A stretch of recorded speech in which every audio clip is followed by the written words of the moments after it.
नमस्कार साथियों, मैं राजेंद्र चौधरी भूगोल व्याख्याता मिशन ऑनलाइन प्लेटफॉर्म में आपका हार्दिक स्वागत और अभिनंदन करता हूं। हम जो विश्व भूगोल की भौतिक विशेषताओं की नेक्स्ट 5वीं श्रृंखला के अंतर्गत विश्व की प्रमुख मरुस्थलों और विश्व के प्रमुख डेजर्ट के बारे में हम आज जानकारी देखेंगे। नेक्स्ट हम काफ़ी समय से वीडियो नहीं बना पाए, कुछ तकनीकी कमियों के कारण अब कंटिन्यू करेंगे, तो आप हमारे चैनल को लाइक करें, शेयर करें और सब्सक्राइब करें। नेक्स्ट हम बात करें यदि विश्व के प्रमुख मरुस्थलों के बारे में। अब मरुस्थल, पहली बात तो कहा किसे जाता है। हम हमेशा कॉन्सेप्ट की बात करते हैं। कॉन्सेप्ट का मतलब यह है कि आप चाहे किसी भी पीसीएस का हो, चाहे यूपीएससी हो, सारे एग्जाम के अंतर्गत या कोई भी एग्जाम हो, आजकल कॉन्सेप्ट के क्वेश्चन ज्यादा पूछे जाते हैं। कथन, कारण के क्वेश्चन पूछे जाते हैं, तो वह आपका कॉन्सेप्ट डेवलप होना चाहिए। तो विश्व के प्रमुख मरुस्थल के अंतर्गत यदि देखें तो स्थल खंड का शुष्क का अर्थ है यहाँ पर बारिश नहीं होती है, और अर्ध शुष्क भाग, शुष्क और अर्ध शुष्क भाग, ये मरुस्थल के अंतर्गत तापमान के अंतर्गत अत्यधिक उच्च भी हो सकते हैं और अत्यधिक निम्न भी हो सकते हैं। इसका मतलब मरुस्थल ठंडे भी मरुस्थल भी होते हैं और गर्म मरुस्थल भी होते हैं। यहाँ की जो वनस्पति है वो कैसी होती है? विरल वनस्पति है। इसका मतलब स्थलखंड का वह शुष्क और अर्धशुष्क भाग जहाँ बारिश नहीं होती है और वह वनस्पति रहित होता है, उस पर वहां पर बहुत ही कम वनस्पति होती है। अब ये विश्व के प्रमुख मरुस्थल, जो इसके बनने के मुख्य कारण क्या है और ये कौन से क्षेत्रों के अंतर्गत ज्यादा है। तो यदि हम देखें, यदि अपने ग्लोब या जो वर्ल्ड के रूप के अंतर्गत इसको देखने का प्रयास करें, तो जो विश्व के मध्य की रेखा है, जो हमने काल्पनिक रेखाएं खींच रखी है, उस काल्पनिक मध्य की रेखा का नाम क्या है? विषुवत रेखा है। और यह विषुवत रेखा, यहां पर सूर्य की किरणें सीधी गिरती है। विश्व की किरणें सीधी गिरने से यहां पर जो तापमान होने से वायु ऊपर की ओर उठती है और संवहन की क्रिया होती है, और इसी संवहन की क्रिया के कारण जो विषुवत रेखा है, यहां पर बारिश भी कैसी होती है? सबसे अधिक बारिश होती है। सबसे ज्यादा बारिश होने के अंतर्गत ये विषुवत रेखा पर होती है, क्योंकि वायु ऊपर उठती है और ऊपर उठ करके ये बारिश करने का कार्य करती है संवहन की क्रिया के द्वारा। अब हम बात करें, ये जो मरुस्थल है, जो ये वायु विषुवत रेखा से जो ऊपर गर्म वायु ऊपर उठ करके यहां जाकर के जो उष्ण कटिबंध के जस्ट 30 से जो 40 डिग्री वाला क्षेत्र है, यहां पर वायु जा करके नीचे बैठती है। इस के कारण इस क्षेत्र के अंतर्गत बारिश बहुत ही कम होती है या होती ही नहीं है।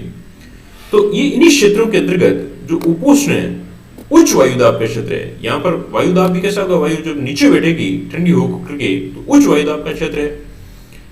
और एक बात यहां पर हम ये भी कहना चाहते हैं कि जो सारे मरुस्थल देखोगे, जो ठंडी महासागरीय धाराएं हैं, वो भी इन मरुस्थलों के रीजन्स के कारण बनती है। अधिकांश ये मरुस्थल जो पश्चिमी क्षेत्रों के अंतर्गत होते हैं। तो कई बार ये क्वेश्चन ये भी पूछा जा सकता है जो कि विश्व के अधिकांश मरुस्थल पश्चिमी क्षेत्रों में है, और इसका कारण ठंडी मरुस्थलीय धाराएं हैं। कथन और कारण दोनों सही है। कथन सही है, कारण सही नहीं है। कथन कारण की व्याख्या करता है, नहीं करता है। तो इस प्रकार के क्वेश्चन पूछे जा सकते हैं। तो इसके अंतर्गत हमें ये चीजें पता होनी चाहिए। अब हमने बात की कि अधिकांश मरुस्थल जो कहां पर हैं? पश्चिमी क्षेत्रों के अंतर्गत आए हुए हैं। देखिए सारे कहां पर आए हुए हैं? पश्चिमी क्षेत्रों के अंतर्गत आए हुए।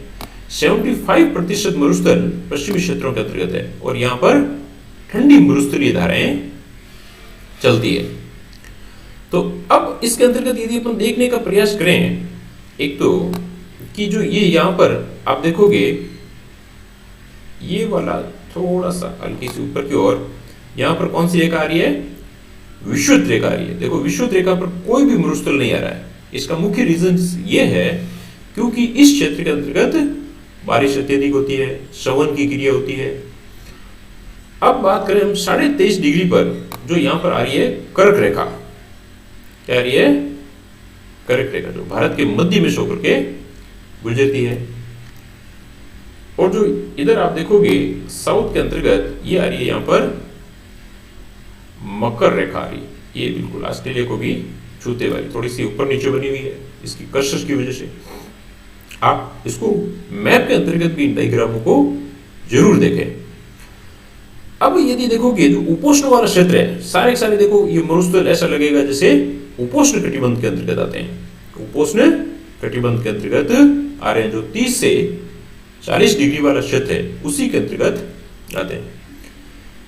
अब और नेक्स्ट अधिकांश मरुस्थल कहाँ है? वो भी पश्चिमी क्षेत्र के अंतर्गत है। क्यों? क्योंकि यहाँ पर क्या है? ठंडी मरुस्थलीय धाराएं बहती है, ठंडी मरुस्थलीय धाराएं बहती है, ठंडी मरुस्थलीय धाराएं बहती है, यहाँ पर भी ठंडी मरुस्थलीय धाराएं बहती है। ऑस्ट्रेलिया के अंतर्गत भी यहाँ ठंडी मरुस्थलीय धाराएं बहती है। तो ये अधिकांश मरुस्थल पश्चिमी क्षेत्रों के अंतर्गत है। कौन कौन सी धाराएं बहती है उसका डिस्कस हम धाराओं वालों के अंतर्गत देखते हैं। नेक्स्ट देखिए एशिया महाद्वीप के मरुस्थल, इनको थोड़ा सा किसी भी ट्रिक्स के द्वारा भी याद रखा जा सकता है।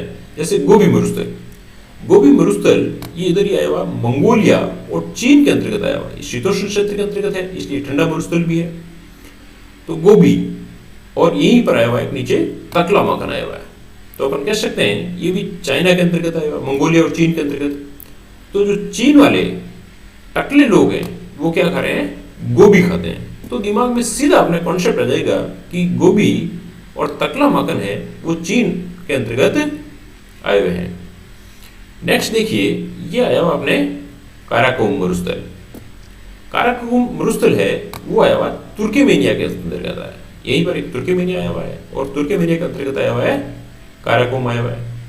इधर एक देखो नेक्स्ट नाम नहीं लिखा हुआ परंतु फिर भी आप देख लीजिए काइजिलकुम, ये काइजिलकुम आया हुआ है उज्बेकिस्तान के अंतर्गत आया हुआ है। और तकलामाकन के बारे में देख लिया। थार का मरुस्थल है जो पाकिस्तान तथा पश्चिमी, इधर आप भारत देखोगे और पाकिस्तान के अंतर्गत आया हुआ है, जिसका इस मरुस्थल का 60% हिस्सा अपने पश्चिमी इधर राजस्थान के अंतर्गत मिलता है। नेक्स्ट देखोगे अरब के मरुस्थल, ये भी बहुत ही ज्यादा महत्वपूर्ण है।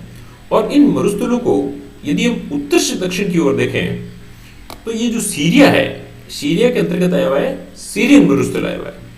और अरब कंट्रीज के अंतर्गत ही इधर आया हुआ सऊदी अरब के अंतर्गत आया हुआ है अल नाफूद, और अल नाफूद के दक्षिण के अंतर्गत आया हुआ है रब अल खाली, यहीं पर आया हुआ रब अल खाली।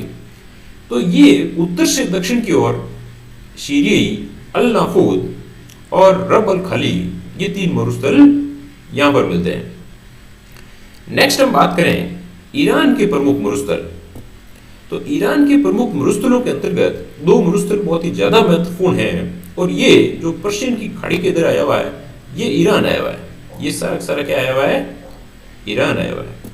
और ईरान के जो पूर्वी भाग है इधर तो मिलता है अपने दस्ते लुत या लुट मिलता है, और जो इसका दक्षिणी भाग है ये हालांकि आपको मैप के अंतर्गत थोड़ा अटपटा लगेगा, ये इसके दक्षिणी भाग के अंतर्गत आया हुआ है दस्ते कबीर आया हुआ है। नेक्स्ट देखिए अफ्रीका महाद्वीप के मरुस्थल, अफ्रीका के अंतर्गत सबसे अधिक मरुस्थल हैं और इसके अंतर्गत है सहारा मरुस्थल। और ये सारा मरुस्थल अफ्रीका कॉन्टिनेंट के जो उत्तरी भाग है और उत्तरी भाग के जो 13 देश हैं, जिसके अंतर्गत चाड, नाइजीरिया, मिस्र, मार्टिनिया, इनके अंतर्गत ये आया हुआ है, और ये विश्व का सबसे बड़ा मरुस्थल भी है। नेक्स्ट मरुस्थल के अंतर्गत देखिए नामीब, और इसके नाम से भी पता चलता है ये नामीबिया के अंतर्गत आया हुआ है, इसलिए इसका नाम ही क्या है? नामीब है। और यहाँ पर नामीब और बोत्सवाना में भी कुछ है। खोई और जो बुशमैन जनजाति है वो इसी के अंतर्गत यहाँ पर मिलती है, और यहाँ पर बुशमैन जनजाति कालाहारी मरुस्थल के अंतर्गत भी मिलती है, और कालाहारी मरुस्थल भी अधिकांश से कहाँ पर आया हुआ है? बोत्सवाना के अंतर्गत आया हुआ है, और कुछ पोर्शन इसका दक्षिणी अफ्रीका के अंतर्गत आया हुआ है।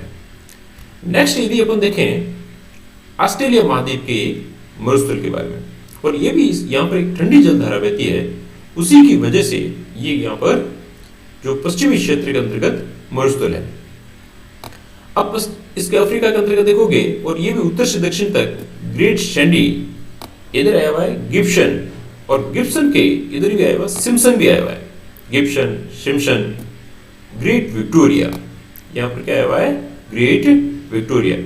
तो हमें उत्तर से दक्षिण की ओर भी ध्यान रखने हैं, और ये ऐसा लगता है कि कोई फॉरेनरों के नाम के आधार पर है, Sandy, Gibson, Simpson, great Victoria इत्यादि के आधार पर रखे गए हैं।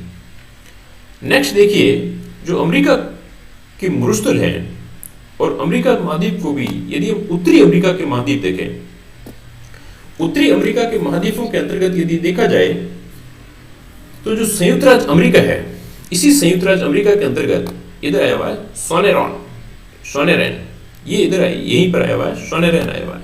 कौन सा आया हुआ है सोनेरन आया हुआ है। नेक्स्ट इसी के जस्ट इधर पास में आया हुआ है मोहावे भी कहा जाता है, मोहाबे भी कहा जाता है, यह आया हुआ है। और इसी के पास में चिन्हुन करके भी एक मरुस्थल जो भी संयुक्त राज्य अमेरिका के अंतर्गत आया हुआ है।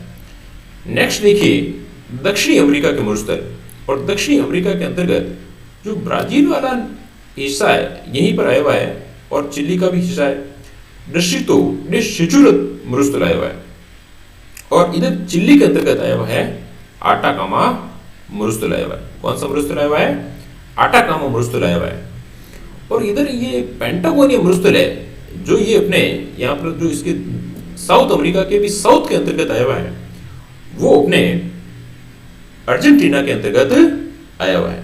तो इनको अपन को बिल्कुल अच्छे से लर्न होने चाहिए, क्योंकि ये बेसिक कॉन्सेप्ट के हिसाब से भी क्वेश्चन पूछे जाते हैं। और इसके अलावा आप देखोगे कई बार इनको मैचिंग के अंतर्गत क्वेश्चन पूछ लिए जाते हैं। तो हमने इन मरुस्थलों के कॉन्सेप्ट के बारे में देखा, कहां कहां पर पश्चिमी के अंतर्गत जो क्षेत्र है उनके अंतर्गत अधिकांशतः मरुस्थल है, उपोष्ण उच्च वायुदाब वाले क्षेत्रों के अंतर्गत पाए जाते हैं, और ठंडी जो महासागरीय धाराएं हैं उनका भी इसके अंतर्गत कारण रहता है। फिर हमने सारे कॉन्टिनेंट के अंतर्गत इनके मरुस्थल देखे। यूरोप महाद्वीप के अंतर्गत किसी भी प्रकार का मरुस्थल नहीं पाया जाता, ये भी पूछा जा सकता है। यूरोप के अंतर्गत किसी भी प्रकार का मरुस्थल नहीं पाया जाता है। फिर हमने अफ्रीका के महाद्वीप के, कुछ एशिया के, और इन मरुस्थलों को अच्छे से लर्न कर लेना है। आप हमारे चैनल को शेयर करें, सब्सक्राइब करें और इसको लाइक करें। All the best. Okay, thank you.